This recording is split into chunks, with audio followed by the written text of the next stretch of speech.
In this R tutorial video, we're going to learn how to index within a data frame and how to use logical indexing to pull out specific cases or variables from a data set. So I've already got my bike data set imported into my environment here, and you can go back and watch the previous R tutorial video about how to import a CSV file into RStudio. But remember, our bike data set contains survey data for 121 cyclists who bike to either work or school. So in a previous tutorial, we talked about how to index a vector.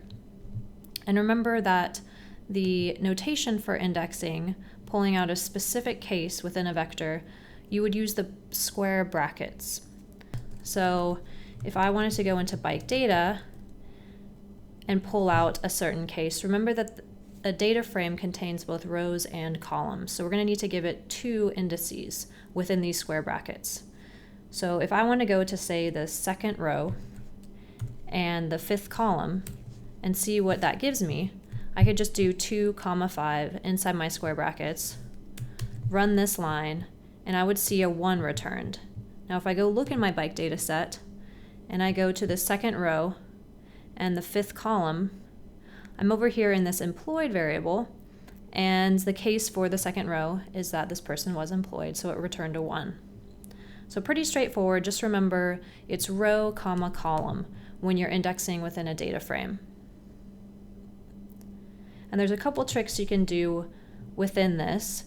Say you wanted to pull out the employed information for every single case in your data set. You could do this by, again, indexing bike data. Now I want to pull out every single row, and I'm actually going to leave it blank in this case. Just use a comma to separate into my column index, and then give it the column that I want to pull out. So this is basically telling RStudio to give me every single case in column 5 from bike data. Now if I run that, I'm going to get a bunch of 1s and 0s, basically lining up with all the employed values for every single case. Usually what you're going to want to do is pull out certain cases that meet some criteria. So let's say I wanted to go in and look at the number of males and females in my data set. I can use the table function to get the counts of a categorical variable. So remember, that's just table and then open parentheses, my data frame name, $, and then the variable that I want a frequency table of, which in this case is gender. So if I run that, I can see that I have 39 females and 90 males in my data set. Let's say I wanted to look at a subset of my data and I only wanted to consider cases that were female. Well, I can combine the idea of indexing and then logical statements like we learned in a previous video to do just that. So first, let's think about how we can create a logical statement to pull out only females. My logical statement will contain the variable I want to condition on, which is gender. And then remember the equal sign. If I want to say pull out only cases where gender is female, I'm going to go ahead and use the logical equals, which is 2 equal signs back to back. And then I want to give it the condition where I want to be true. In this case, we have a categorical variable with F's and M's. And in order to tell R, I want to pull out a character, I need to put that character in quotes. So I just had a single quote. Notice R gives me that double quote to end it, so I don't have to remember to do that. And then I just need to give it my F for female. This is going to say, go into bike data set and look where gender equals F. So if I run this line, I'm going to get a true-false statement for every single case in my data set, basically showing that this statement is not true for the first row, or the second, or the third, and the fourth row contains my first female. And I can go ahead and confirm that by just looking into my data set and seeing female on my fourth row.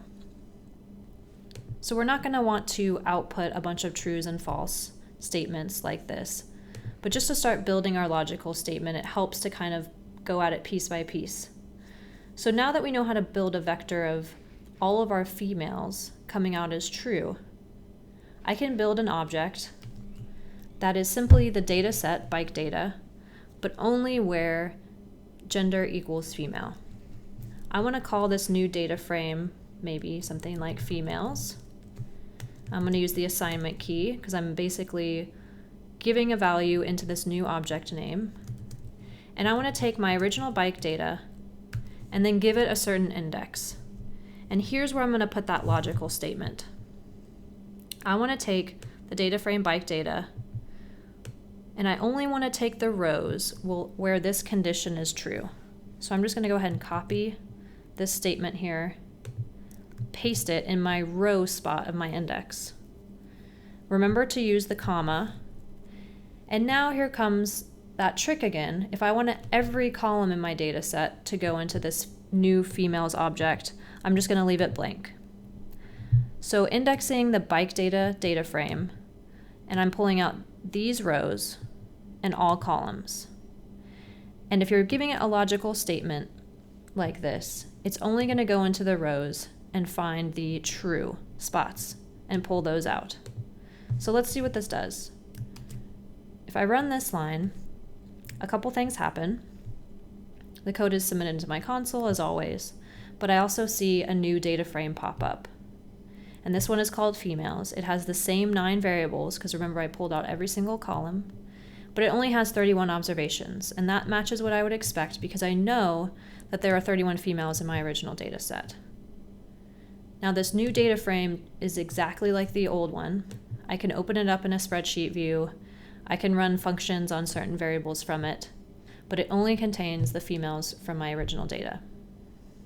Now, sometimes you might not want to make a copy of an entire data frame.